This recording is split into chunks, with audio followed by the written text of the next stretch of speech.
एक गांव में हरिया नाम का एक गरीब किसान रहता था। उसके परिवार में उसकी पत्नी और एक छोटी बेटी थी जिसका नाम था सुमन।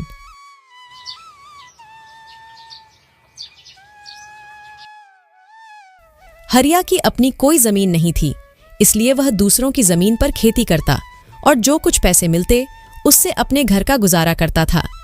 पिछले कुछ दिनों से हरिया को गांव में कहीं भी काम नहीं मिल रहा था, जिससे वह बहुत परेशान था।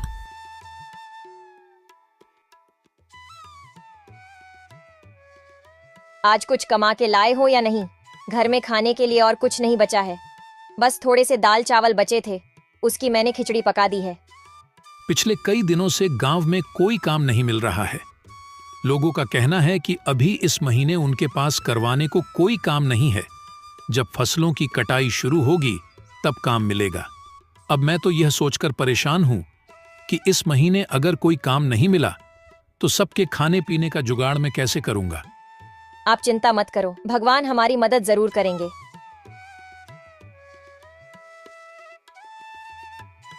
पापा, इस बार गांव में जो मेला लगेगा उसमें आप मुझे गुड़िया दिलाओगे ना? अगली बार तो आपने यह कहा था कि अभी मैं बहुत छोटी हूँ, अगले साल तक मैं बड़ी हो जाऊंगी। अब तो मैं बड़ी हो गई हूँ, तो अब तो मुझे गुड़िया दिलाओगे ना? हाँ बेटा, इस साल मैं तुम्हें जरूर गुड़िया दिलाऊंगा। अब चलिए खाना खा लीजिए, ठंडा हो रहा है।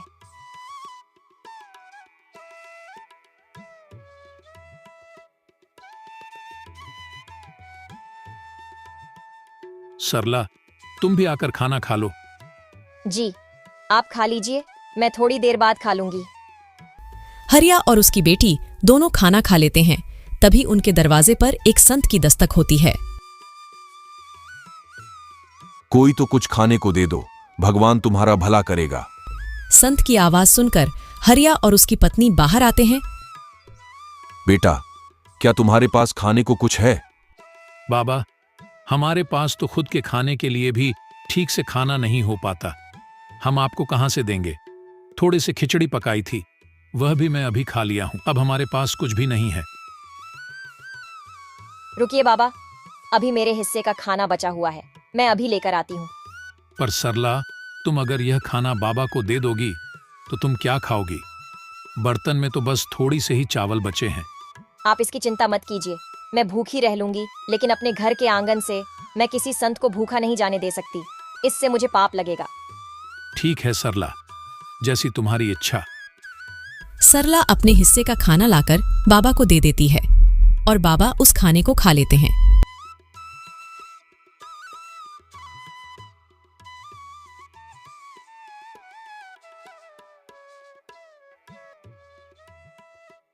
बेटा, तुमने मेरी भूख मिटाई है, मैं तुम्हारा बहुत आभारी हूं। एक भूखे व्यक्ति को खाना खिलाना सच में पुण्य का काम होता है, और यह पुण्य तुमने आज कमा लिया है बेटी। मेरे पास तुम्हें देने को कुछ नहीं है, लेकिन यह एक अंगूठी है, इसे अपने पास रखो, ये तुम्हारी बहुत मदद करेगी। पर याद रखना, रात के समय इसे मत पहनना। रात में इसकी शक्ति बढ़ जाती है, जो तुम्हारी उंगली सहन नहीं कर पाएगी। धन्यवाद बाबा, हम आपकी आज्ञा का पालन करेंगे।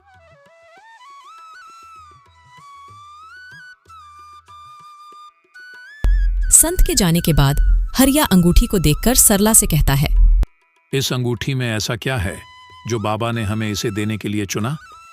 शायद ये हमारे अच्छे कर्मों का फल है। आपने सुना तो होगा ना, हमारे अच्छे और बुरे कर्मों का फल हमें जरूर मिलता है। चलिए अब अंदर चलते हैं। पर सरला, अपने हिस्से का खाना तो तुमने बाबा को दे दिया, अब तुम क्या खाओगी? काश हमारे पास थोड़े से और चावल होते। जैसे ही हरिया यह बात कहता है, अंगूठी में एक चमक सी उठती है और हरिया के सामने तुरंत एक चावल की प्लेट आ जाती है। सरला, यह देखो, जैसे ही मैंने चावल का नाम लिया, यहाँ चावल प्रकट हो गया। यानी कि यह अंगूठी सच में जादुई है, इससे हम कुछ भी खाने को मांग सकते हैं। अरे वाह, ये तो बहुत अच्छी बात है। तो आप इससे थोड़ी पूरी सब्जी मांगे ना, मेरा काफी दिन से पूरी सब्जी खाने का मन कर रहा था। ठीक है सरला, मैं अभी मांग कर देखता हूँ। हे अंगूठी, हमें थोड़ी सी पूरी सब्जी दे दो। हरिया के कहते ही फिर से अंगूठी में एक चमक सी उठती है और हरिया के सामने पूरी सब्जी की प्लेट आ जाती है। उसको देखकर सरला और हरिया बहुत खुश हो जाते हैं। अरे वाह, कितने दिनों बाद आज पूरी सब्जी देखने को मिली है। चलो अब हम सब बैठकर इसे खाते हैं। ऐसे वह सभी उस दिन भर पेट भोजन करते हैं। अगले दिन सुबह पापा, आज गांव में बहुत बड़ा मेला लगने वाला है। मैंने अपने दोस्तों से सुना था। आज आप मुझे गुड़िया दिलाओगे ना? हाँ मेरी प्यारी गुड़िया, इस बार मैं तुम्हें जरूर गुड़िया दिलाऊंगा। सरला, तुम मेरी प्यारी गुड़िया को तैयार कर दो और तुम भी तैयार हो जाओ। हम सब आज उस बड़े मेले में जाएंगे जहां जाने के लिए हम अक्सर सपने देखा करते थे। सभी तैयार हो जाते हैं। फिर हरिया अंगूठी से कुछ पैसे मांगता है और उसके हाथ में पैसे आ जाते हैं और फिर वह सब मेले की ओर निकल पड़ते हैं। उस गांव में हर साल एक बहुत बड़ा मेला लगता था जिसमें दूर दूर के गांव से व्यापारी आते थे। उस मेले में तरह तरह की चीज मिलती थी। पापा, वह देखो गुड़िया की दुकान। मुझे गुड़िया दिला दो ना।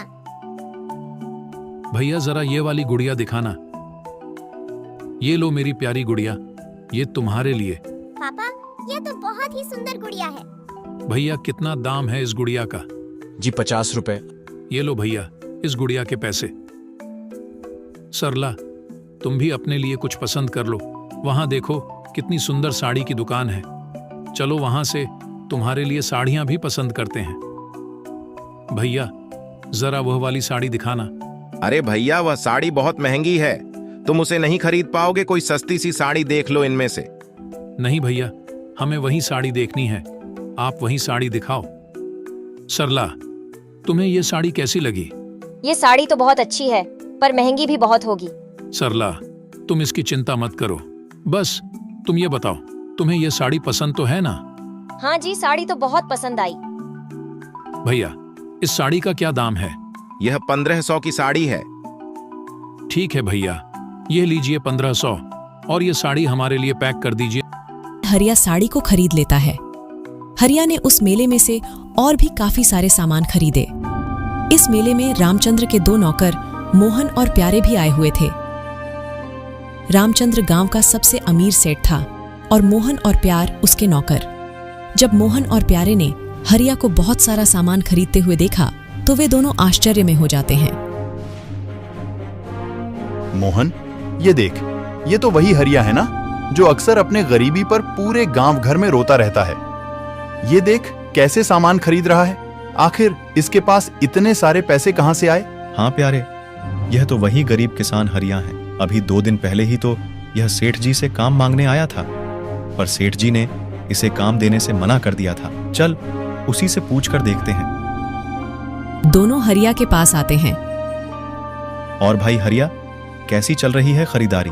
लगता है बहुत सामान खरीदा है आज। हरिया जादुई अंगूठी की बात को छुपाते हुए कहता है। नहीं भाई, बस वह थोड़ा बहुत घर के लिए सामान है, बस और कुछ नहीं। अच्छा हरिया भाई, तुम तो 2 दिन पहले तो सेठ जी से काम मांग में आए थे ना? लगता है तुम्हें कहीं पर काम मिल गया है। हाँ भैया, कहीं और काम मिल गया था तो बस उसी से बच्चों को मेला घुमाने ले आया। अच्छा हरिया भाई, तुम करो खरीदारी, हम चलते हैं। दोनों नौकर वहां से चले जाते हैं। हरिया का परिवार मेला घूमने के बाद घर आ जाता है। आज उनके परिवार के चेहरे पर अलग ही चमकते सभी बहुत खुश थे। पापा, आज तो मेरे पास बहुत सारे खिलौने हैं। अब मैं अपने दोस्तों को यह खिलौने दिखाऊंगी। मेरे पास भी बहुत सारे खिलौने हो गए हैं। हाँ बेटा, क्यों नहीं। अब से तुम्हें जो भी चीज चाहिए तुम अपने पापा से मांग लेना, वह तुम्हें मना नहीं करेंगे। इस तरह हरिया के दिन हंसी खुशी गुजर रहे थे।